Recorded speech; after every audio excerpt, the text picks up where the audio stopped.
Facebook ona yentu asonkra anim hwe abayiba anwa so be STEM school na before that no former president Mama Cassava we 200 community day senior high schools 200 and we be see afibia we be see 50 afibia we be see 50 ni fie na no so we see wie abusia NDC fra konya so mo aso we see 200 community day senior high schools and we dey okromia ana be see wan na ibro na si ibro sa abusia NDC for efra konya so Jono mawie na nu 26 200 no Jono mawie abusia na nu 26 NPP ababa ya anu we almost be 40 kura NDC ka say o si 200 John German mama won NDC for mo munim dada wan ka so be si 200 areas okosi sei mo na munim de si ye abusia ni na ya de a na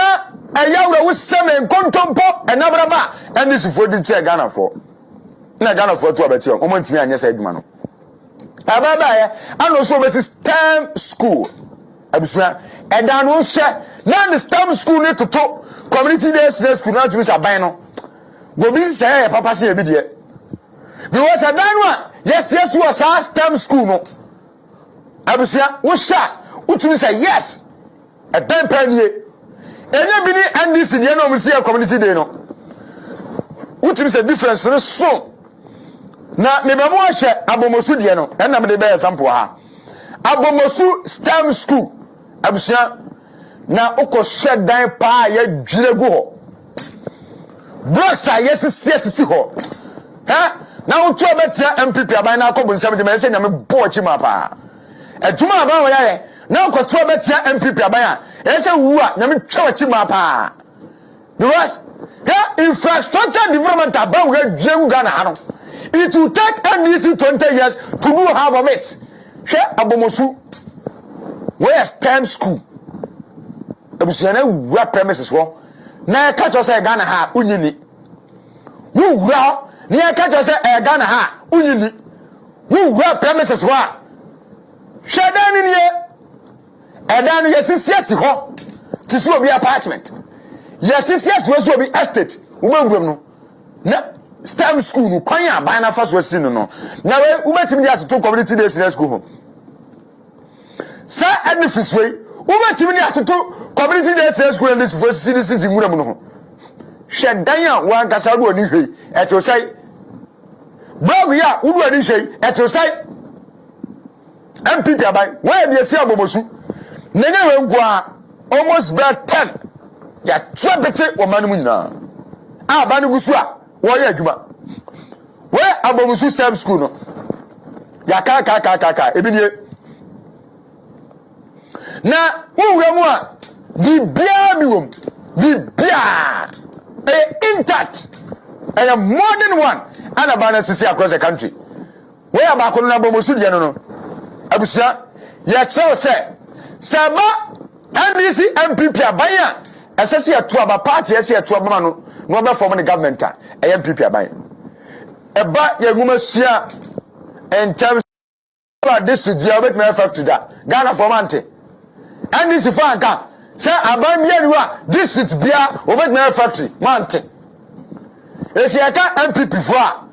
any NDC for when they want this wadi hunu NPP NDC when they want and this wadi hunu NPP for say meye NDC for say nyeye NPP say meye NDC for say nyeye and the tin wo Ghana ha abisia factories no bu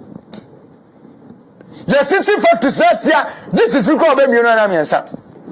afenye obi o msi nyeye na afia so aisha factory no kran so NDC for ade o msi nyeye na afia do msi factory no kran sa ade no msi abani ntimi nya no abani ya ya o si sa na ayi private dey na andra omonyo NDC abisia suba wedia mo de tikrom ya Ghana na nya he o sanya ye huhuma mo de tikrom ya de mo ansesa ko na nya ye da yenja Caltech Ventures Limited wɔn cassava processing factory a wɔn se ho under one district of factory na wokɔhwɛ sa factory no a yɛsiesi wɔ ne nipa akɛti job ɛde ama wɔn a abusua na sa kokromoti one to aban fan to NPP aban so a na wonim ne yɛ na wompɛ Ghana ye because factory no a yɛsiesi ɛwɔ ho no voter region no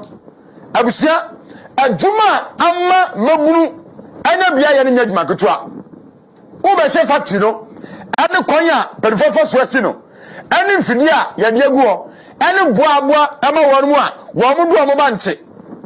ade ba as raw material yɛde feed factory no voter region abusia ne bi ni hɔ NPP abanda goma ane obi factory dia ma de so mo hɔ je go hwe video ni bla na na fatum yɛbɛto aso. This is the story of one district, one factory, road to Ghana's industrialization.